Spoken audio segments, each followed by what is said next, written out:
ನಿಜವಾಗಿ ತಪ್ಪು ಮಾಡಿದ ಯಾರಿಗಾದ್ರೂ ಪಾಪ ಪ್ರಜ್ಞೆ ಅನ್ನೋದು ಕಾಡುತ್ತೆ. ಆದ್ರೆ ಈ ತಾಯಿ ರೂಪದ ರಾಕ್ಷಸಿಗೆ ತಾನು ಮಾಡಿದ ಕೃತ್ಯ ಹಾಗೂ ಮಗು ಸತ್ತ ಬಗ್ಗೆ ಪಶ್ಚಾತ್ತಾಪವೇ ಇಲ್ವಂತೆ. ಯಾರ ಬಗ್ಗೆ ಹೇಳ್ತಿದೀವಿ ಅಂತ ಅದೇ ಕರುಳ ಬಳ್ಳಿಯನ್ನ ನಿಷ್ಕರುಣೆಯಿಂದ ಕೊಂದ ಸುಚನಾ ಬಗ್ಗೆ.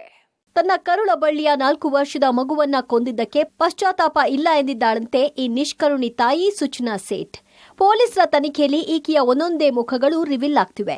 ಮಗುವನ್ನ ಕೊಂದಿದ್ರ ಬಗ್ಗೆ ಕಿಂಚಿತ್ತೂ ಪಶ್ಚಾತ್ತಾಪವಿಲ್ವಂತೆ ಇವಳಿಗೆ. ಮಗುವಿನ ಸಾವಿನ ಬಗ್ಗೆಯಾಗ್ಲಿ ಆಕೆಯ ಪಾತ್ರದ ಬಗ್ಗೆಯಾಗ್ಲಿ ಪಶ್ಚಾತ್ತಾಪವಿಲ್ಲ ಅಂತ ಪೊಲೀಸರ ಬಳಿ ಹೇಳಿದ್ದಾರೆ. ಮಗನನ್ನ ಕೊಲೆ ಮಾಡುವ ಕೆಲವೇ ದಿನಗಳ ಹಿಂದೆ ಪತಿಗೆ ಕಾಲ್ ಮಾಡಿದ ಸುಚನಾ ಸೇಠ್ ಜನವರಿ 6ರಂದು ಪತಿ ವೆಂಕಟರಾಮನ್ಗೆ ಮರುದಿನ ಮಗು ಭೇಟಿಯಾಗಬಹುದು ಅಂತ ಮೆಸೇಜ್ ಮಾಡಿದ್ಲು.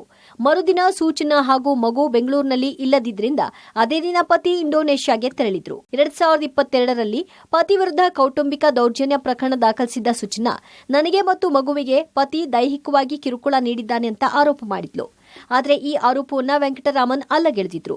ಪತ್ನಿಯ ಮನೆಯಿಂದ ಮಗು ಮತ್ತು ಆಕೆ ಜೊತೆ ಸಂವಹನ ನಡೆಸುವುದನ್ನ ನಿರ್ಬಂಧಿಸಿದ ನ್ಯಾಯಾಲಯ ಮಗುವಿನ ಭೇಟಿಯ ಹಕ್ಕನ್ನ ನೀಡಿತ್ತು. ಇದು ಸಹಜವಾಗಿ ಸುಚನಾ ಸೇಠ್ ಅಸಮಾಧಾನಕ್ಕೆ ಕಾರಣವಾಗಿತ್ತಂತೆ. ಗೋವಾದಲ್ಲಿ ರೂಮ್ ಬುಕ್ ಮಾಡಿ ಒಳಗೆ ಸೇರಿದವಳು ಮತ್ತೆ ಹೊರಗೆ ಬಂದೇ ಇರಲಿಲ್ಲ. ಮಧ್ಯರಾತ್ರಿ 1 ಗಂಟೆಯಲ್ಲಿ ಟ್ಯಾಕ್ಸಿ ಬುಕ್ ಮಾಡಿಕೊಂಡು ಮಗುವಿನ ಮೃತದೇಹ ಸೂಟ್ಕೇಸ್ನಲ್ಲಿ ತುಂಬಿಕೊಂಡು 10 ಗಂಟೆಯ ಬೆಂಗಳೂರು ಪ್ರಯಾಣಕ್ಕೆ ಅಣಿಯಾಗಿದ್ಲು. ನನ್ನ ಮಗುವನ್ನ ಮನೆಗೆ ತೆಗೆದುಕೊಂಡು ಹೋಗಬೇಕಿತ್ತು, ಹಾಗಾಗಿ ತೆಗೆದುಕೊಂಡು ಹೋಗ್ತಿದ್ದೆ ಅಂತ ಪೊಲೀಸರ ವಿಚಾರಣೆಯಲ್ಲಿ ಹೇಳಿದ್ದಾಳೆ. ಈಕೆಯ ತಾಯಿ ಸತ್ತ ಬಳಿಕ ತನ್ನ ತಂದೆಯ ಜೊತೆಯೂ ಬಹುವರ್ಷ ಮಾತೇ ಆಡಿಲ್ವಂತೆ. ಹೀಗಾಗಿ ಈಕೆಯ ಮಾನಸಿಕ ಸ್ಥಿತಿಯ ಬಗ್ಗೆ ಮೆಡಿಕಲ್ ಟೆಸ್ಟ್ ಮಾಡಿಸಲು ಗೋವಾ ಪೊಲೀಸರು ಸಿದ್ಧತೆ ನಡೆಸಿದ್ದಾರೆ. ಸಣ್ಣ ದಿಂಬು ಅಥವಾ ಬಟ್ಟೆಯಿಂದ ಉಸಿರುಗಟ್ಟಿಸಿ ಮಗುವನ್ನ ಕೊಲೆ ಮಾಡಲಾಗಿದೆ ಅಂತ ಮರಣೋತ್ತರ ಪರೀಕ್ಷೆಯ ವರದಿ ಬಂದಿದೆ. ಹೋಟೆಲ್ ಸಿಬ್ಬಂದಿ, ಡ್ರೈವರ್ ಹಾಗೂ ಸುಚನಾ ಸೇಠ್ ಪತಿ ವೆಂಕಟರಾಮನ್ ಸೇರಿದಂತೆ 12 ಮಂದಿಗೆ ನೋಟಿಸ್ ಕೊಟ್ಟು ವಿಚಾರಣೆಗೆ ಬರುವಂತೆ ಗೋವಾ ಪೊಲೀಸರು ಸೂಚಿಸಿದ್ದಾರೆ.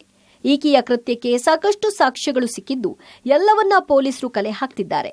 Narasimhamurthy, crime bureau, public TV, Bengaluru.